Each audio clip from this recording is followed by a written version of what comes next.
사도신경 하심으로 우리의 신앙을 고백하도록 하겠습니다.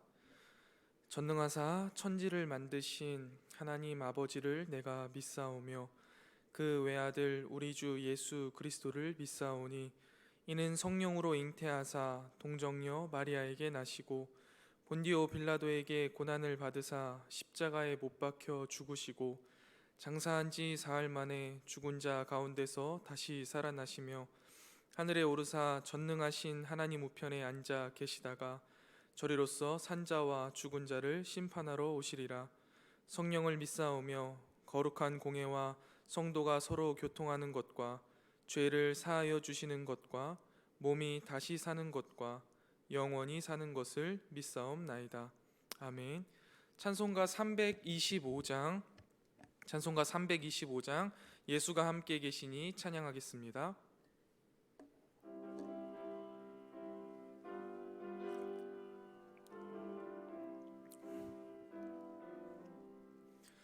예수가 함께 계시니 시험이 오나 겁없네. 기쁨의 근원 되시는 예수를 위해 삽시다. 날마다 주를 섬기며 언제나 주를 기리고 그 사랑 안에 살면서 딴 길로 가지 맙시다. 이 세상 사는 동안에 주 이름 전파하면서 무한한 복락 주시는 예수를 위해 삽시다. 날마다 주를 섬기며 언제나 주를 기리고 그 사랑 안에 살면서 딴 길로 가지 맙시다. 이 세상 친구 없어도 예수는 나의 친구니 불의한 일을 버리고 예수를 위해 삽시다. 날마다 주를 섬기며 언제나 주를 기리고 그 사랑 안에 살면서 딴 길로 가지 맙시다. 주께서 심판하실 때 잘했다 칭찬하리니 이러한 상급 받도록 예수를 위해 삽시다. 날마다 주를 섬기며 언제나 주를 기리고 그 사랑 안에 살면서 딴 길로 가지 맙시다. 아멘. 오늘 저와 여러분이 함께 보실 하나님의 말씀은 누가복음 9장 28절부터 36절까지의 말씀입니다. 누가복음 9장 28절부터 36절까지의 말씀을 제가 봉독하도록 하겠습니다. 누가복음 9장 28절부터 36절까지의 말씀입니다. 이 말씀을 하신 후 8일쯤 되어 예수께서 베드로와 요한과 야고보를 데리고 기도하시러 산에 올라가사 기도하실 때에 용모가 변화되고 그 옷이 휘어져 광채가 나더라. 문득 두 사람이 예수와 함께 말하니 이는 모세와 엘리야라. 영광 중에 나타나서 장차 예수께서 예루살렘에서 별세하실 것을 말할세. 베드로와 및 함께 있는 자들이 깊이 졸다가 온전히 깨어나 예수의 영광과 및 함께 선 두 사람을 보더니 두 사람이 떠날 때 베드로가 예수께 여짜오되 주여 우리가 여기 있는 것이 좋사오니 우리가 초막 셋을 짓되 하나는 주를 위하여 하나는 모세를 위하여 하나는 엘리야를 위하여 하사이다 하되 자기가 하는 말을 자기도 알지 못하더라. 이 말 할 즈음 구름이 와서 그들을 덮는지라. 구름 속으로 들어갈 때에 그들이 무서워하더니 구름 속에서 소리가 나서 이르되 이는 나의 아들 곧 택함을 받은 자니 너희는 그의 말을 들으라 하고 소리가 그침에 오직 예수만 보이더라. 제자들이 잠잠하여 그 본 것을 무엇이든지 그 때에는 아무에게도 이르지 아니하니라. 아멘. 기도하겠습니다. 하나님 아버지, 이 새벽 주님의 말씀 앞에 섰습니다. 주님께서 말씀하여 주시고 깨닫게 하여 주시고 우리 삶 가운데 주님의 말씀이 아름답게 피어나게 하여 주시옵소서. 부족한 종이 하나님의 말씀을 대언합니다. 종의 연약함은 주님의 십자가 날개 그늘 아래 가리우시고 오직 주님의 십자가만 드러나는 귀한 시간 되게 하여 주시옵소서. 예수님의 이름으로 기도드리옵나이다. 아멘. 우리가 신앙생활을 하다 보면 종종 하나님께서 우리가 할 수 없는 놀라운 일들을 경험하게 하실 때가 있습니다. 우리는 이런 것을 기적이라고 표현하는데요.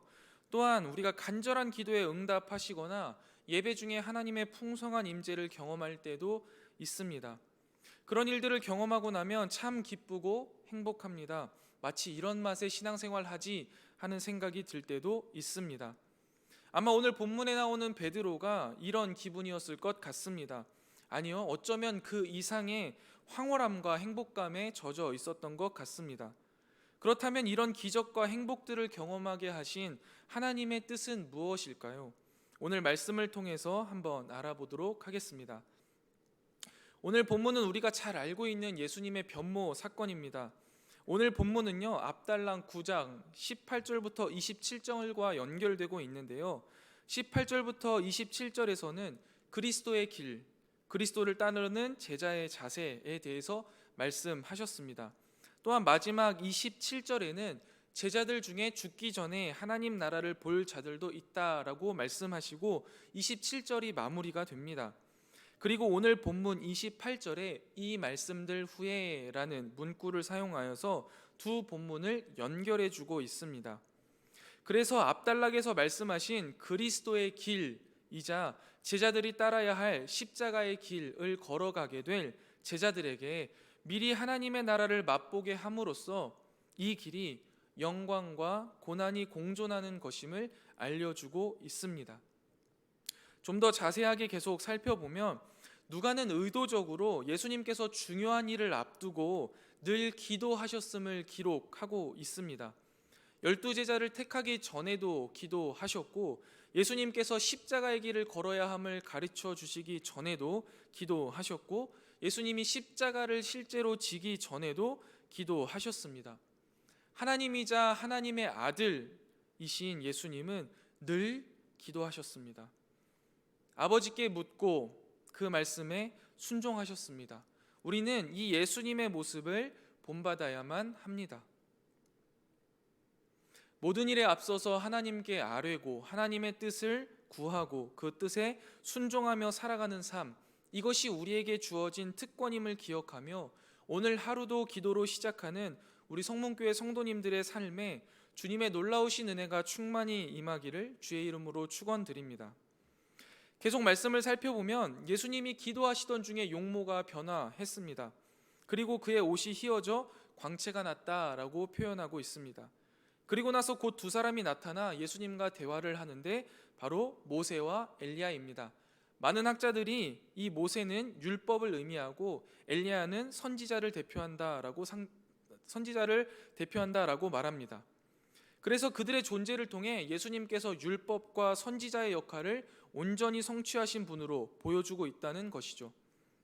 그리고 누가복음은 계속 읽고 있는 독자라면 한 가지 생각을 더 하게 하는데 이 전에 이제 베드로가 예수를 그리스도요 하나님의 아들이다라고 고백하기 전에 다른 사람들의 견해가 엘리야는 아닌가 하는 견해가 있었습니다. 그 견해가 잘못되었다는 것도 말해주고 있습니다.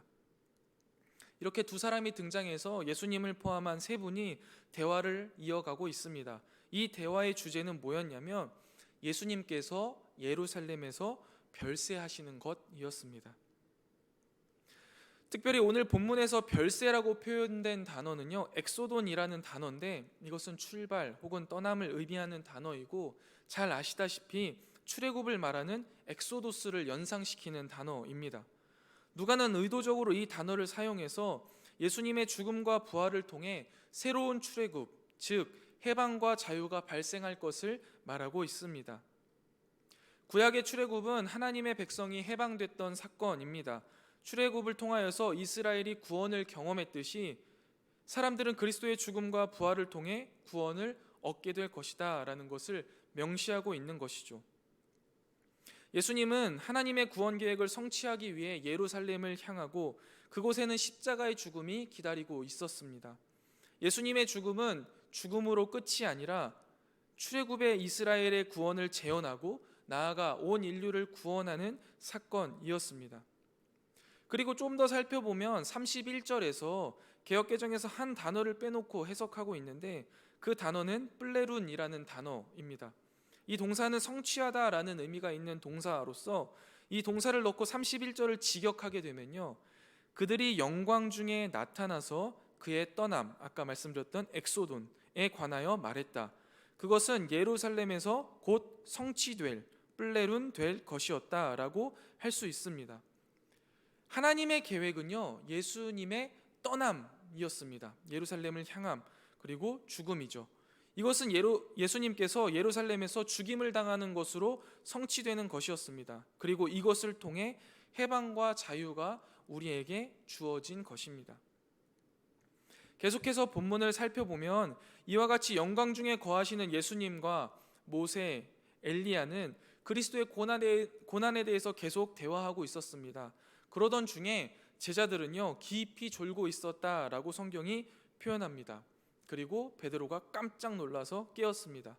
여담이지만 누가복음을 계속 읽어가다 보면은요, 이 제자들의 모습을 굉장히 호의적으로 표현하고 있을 때가 많습니다. 지금 이 장면에서도 제자들이 피곤했음을 명시하면서 베드로가 굉장히 피곤해서 혹은 잠결에 엉뚱한 말을 한 것으로 묘사해서 독자들로 하여금 제자들을 조금 이해할 수 있도록 만들어주고 있다고 해석하는 학자들도 굉장히 많습니다. 저도 왠지 이 의견에 동의하고 싶습니다. 왜냐하면 33절 마지막에도 자기가 하는 말을 자기도 알지 못한다라고 이야기를 하면서 제정신으로 한 이야기가 아님을 말하고 있기 때문입니다. 아무튼 계속 말씀을 좀 더 살펴보면 베드로가 말을 꺼낸 시점은요, 모세와 엘리야 두 사람이 떠날 때쯤입니다. 그때 베드로는 초막을 짓자고 제안합니다. 하나는 주를 위하여, 하나는 모세를 위하여, 하나는 엘리야를 위하여 준비하려고 합니다. 이때 초막으로 쓰인 단어는 출애굽 이후에 성막 또는 백성이 임시로 거주했던 그 초막을 가리킬 때 사용된 용어입니다. 베드로는 처음 보는 영광스러운 장면에 마치 자기가 천국에 있는 듯한 느낌을 받았던 것 같습니다. 그리고 굉장히 상기된 기분으로 예수님과 모세와 엘리야를 위하여서 임시 거처를 마련하고 그들과 함께 이곳에서 영원히 머물고 싶다라고 고백합니다. 그러나 성경이 말하는 것처럼 베드로는 자신이 무슨 말을 하고 있는지 이해하지 못했습니다. 왜냐하면 천상의 존재인 모세와 엘리야는 지상이 아니라 하늘로 가야 하고 예수님은 고난의 길을 출발해야 하는 시점이었기 때문이죠. 베드로의 이런 부탁 가운데 구름이 그들 주변을 감싸며 가득하게 되었습니다.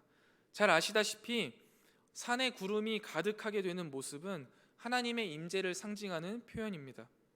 그리고 그 구름 속에서 하나님이 직접 말씀하시길 이는 나의 아들 곧 택함을 받은 자니 너희는 그의 말을 들으라고 하십니다. 하나님의 이 말씀은 제자들은 베드로의 신앙 고백 이후에 예수님께서 자신의 운명에 대해 주신 말씀, 반드시 고난을 겪어야 한다는 것과 자기 부인과 자기 십자가의 길을 가야 한다는 사실을 받아들이라는 말씀입니다. 이후 예수님의 정체와 사명을 예고하기 위해 땅으로 온 하늘의 방문자들인 모세와 엘리야는 사라졌습니다. 예수님은 하늘에 속한 존재이지만 땅에 머물러 그리스도의 길, 죽음과 부활을 향해 예루살렘으로 가셨습니다. 오늘 본문을 통해서 우리는 예수님과 베드로의 차이 두 가지를 볼 수 있습니다. 첫 번째는 무엇을 먼저 구하느냐의 차이입니다. 예수님은 중요한 사역을 앞두시고 늘 기도하시면서 하나님의 뜻을 가장 먼저 구하셨습니다. 그리고 그 뜻이 예수님의 순환과 죽음을 포함했음에도 불구하고 이 말씀에 순종하셨습니다. 지금의 영광스러운 모습, 지금의 황홀한 순간에 멈추지 않으시고 고통과 죽음의 길을 순종으로 가셨습니다. 그러나 베드로는 예수님과 함께 기도하러 간 자리에서 기도하지 못했고, 이것이 원인이 되었는지는 모르겠지만 자신이 해야 할 일을 여쭙기보다 자신이 하고 싶은 일을 예수님께 먼저 말하는 모습을 보이고 있습니다.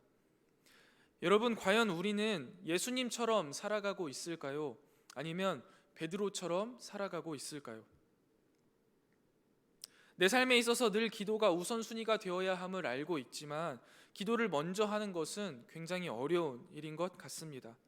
그리고 그 기도를 하면서도 하나님의 뜻을 먼저 구해야 함을 알고 있지만 늘 내 생각과 내 필요, 내 마음의 서운함들을 먼저 하나님 앞에 내어놓는 게 우리의 기도가 아니었던가요?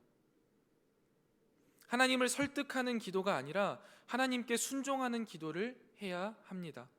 내 마음, 내 생각을 오롯이 하나님 앞에 내려놓고 하나님의 뜻을 위하여서 기도할 때 우리는 하나님의 나라를 이루어가는 주의 백성들로 살아갈 수 있습니다. 사랑하는 성문교회 성도 여러분, 하나님을 설득하는 기도가 아니라 하나님께 순종하는 믿음의 기도를 하실 수 있기를 주님의 이름으로 축원드립니다. 또 한 가지 차이점이 있는데요, 그것은 목적의식입니다. 예수님은 하나님의 뜻을 이루려는 분명한 목적의식을 갖고 계셨습니다.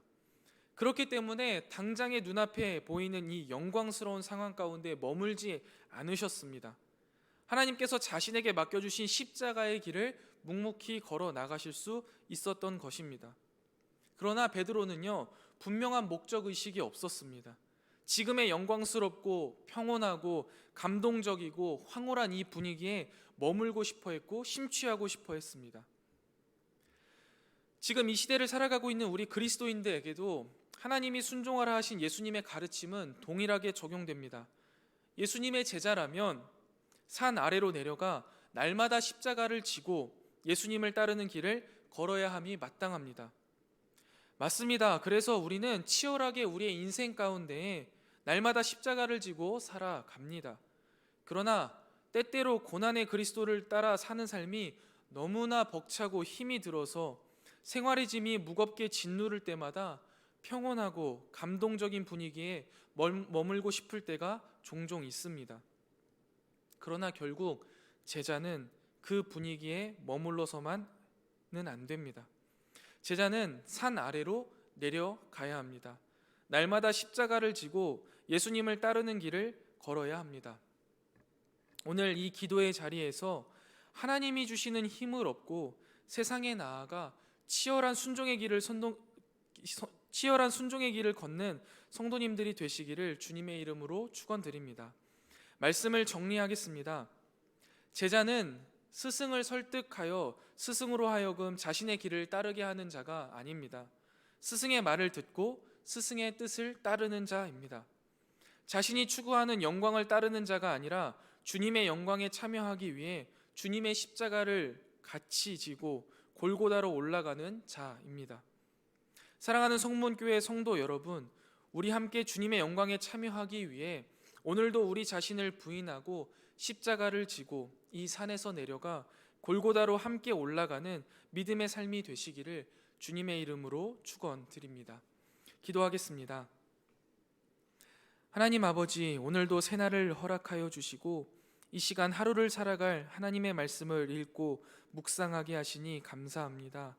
오늘 말씀을 통해 깨달은 바를 삶으로 아름답게 피어나게 하시고 주님의 나라와 그의 영광을 위해 살아가게 하여 주시옵소서.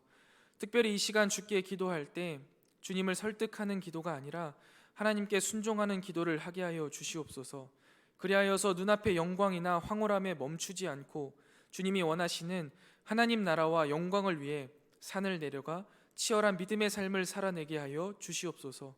오늘 하루도 주님의 영광을 나타내길 원하오며 거룩하신 예수님의 이름으로 간절히 기도드리옵나이다.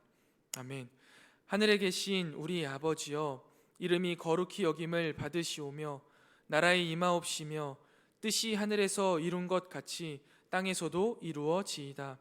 오늘날 우리에게 일용할 양식을 주옵시고 우리가 우리에게 죄 지은 자를 사하여 준 것 같이 우리 죄를 사하여 주옵시고 우리를 시험에 들게 하지 마옵시고 다만 악에서 구하옵소서. 대개 나라와 권세와 영광이 아버지께 영원히 있사옵나이다. 아멘. 오늘 함께 기도하실 기도의 제목은 하나님을 설득하는 기도가 아니라 하나님께 순종하는 기도를 하게 하옵소서. 황홀한 순간에 머물 것이 아니라 그리스도를 따르는 변화된 삶을 향해 치열한 순종으로 나아가게 하옵소서. 코로나 방역을 위해 애쓰시는 분들에게 위로와 힘을 더하시고 하루속히 종식시켜 주시옵소서. 갑자기 추워진 날씨 가운데 성문 가족들을 지켜주시고 주일을 기쁨으로 준비하게 하옵소서. 우리 이 네 가지 기도 제목 놓고 함께 기도하고 개인 기도하시고 돌아가도록 하겠습니다. 함께 기도하겠습니다.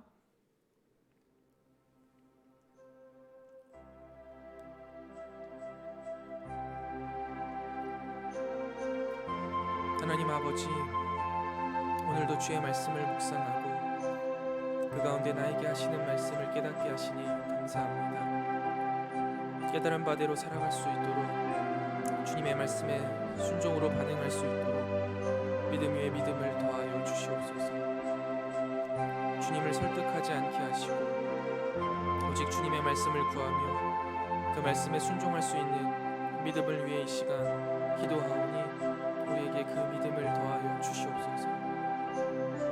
주님이 고난이 확정된 그 길 가운데에서도 목적의식을 가지고 그 길을 묵묵히 걸으셨던 것처럼 우리 또한 주님의 제자로서 이 땅 가운데 살아갈 때 여러 고난이 우리 가운데 있을 것을 알지만 믿음으로 살아가게 하시고 순종의 걸음 가운데 주님 함께 동행하여 주시옵소서. 주여, 주님이 우리에게 베풀어 주신 많은 은혜들과 기적들 가운데 머무르지 않게 하여 주시옵소서. 주님을 예배하는 지금 이 기쁨의 자리에서만 머물지 않게 하시고 삶으로 돌아가 삶에서 드리는 치열한 영적 전투, 삶으로 드리는 예배에서 승리하는 승리자들이 되게 하여 주시옵소서. 끊임없이 주님의 십자가의 길을 따라 걸어가게 하여 주시고 그리스도를 따르는 변화된 삶을 향해 치열한 순종으로 나아가는 믿음의 자녀들 되게 하여 주시옵소서. 주님, 코로나로 인하여서 전 세계가 끊임없이 신음하고 고통 가운데 있습니다. 코로나 바이러스로 인해 직장이 없어지고 가정이 무너지고 삶이 붕괴되고 있습니다. 주여, 우리의 죄악을 용서하여 주시고 이 땅을 고쳐 주시옵소서. 하루속히 이 코로나 바이러스를 종식시켜 주시고 우리의 일터와 가정과 삶을 온전히 회복시켜 주시옵소서. 또한 주여, 간절히 바라옵기는 우리의 예배를 온전히 회복시켜 주시옵소서. 하나님께서 우리를 그동안 얼마나 사랑하여 주셨는지, 우리가 함께 모여 찬양하고 기도하고 말씀을 듣는 일이 얼마나 소중한 일이었는지 다시금 깨닫게 되었습니다. 우리가 그동안 예배에 소홀하였고 그 가운데 우리의 마음이 낮아져서 다시금 주님의 예배가 얼마나 귀하였는지 철저히 깨닫게 되었습니다. 예배의 소중함, 성도의 교제의 소중함을 다시금 깨닫게 되었습니다. 주여, 이제 우리의 죄를 용서하시고 우리에게 다시 기쁨의 날, 주님 앞에 함께 모여 기쁨의 찬양을 부를 날을 허락하여 주시옵소서. 특별히 코로나 방역을 위해 애쓰시는 많은 분들이 계십니다. 이분들에게 위로와 힘을 더하여 주셔서 지치지 않게 하시고 낙심하지 않도록 주여 그들의 마음을 붙들어 주시옵소서. 주님, 겨울이 봄을 시샘하는지 날씨가 갑자기 추워졌습니다. 이러한 일기 속에서 성문 가족들의 건강을 지켜 주시옵소서. 또한 다가오는 주일을 기쁨으로 준비하며 하나님을 예배하는 일에 우리의 온 마음과 정성을 쏟을 수 있도록 우리의 마음을 주장하여 주시옵소서. 이 새벽 주님 앞에 나와 간절히 아뢰는 주님의 사랑하는 백성들의 기도를 주여 들으시고 그 기도에 감히 우리가 생각조차 하지 못한 방법으로 역사하여 주시기를 소원합니다. 병마와 싸우며 기도하는 성도들의 기도에 여호와 라파로 응답하시고 갈 길을 몰라 주께 기도하는 성도들에게 발의 등이 되어 주시며 주님을 간절히 찾고 부르짖는 자들에게 주여 주님의 따스한 손길을 내밀어 주시옵소서. 오늘 하루도 주의 영광을 드러내며 주님과 동행하는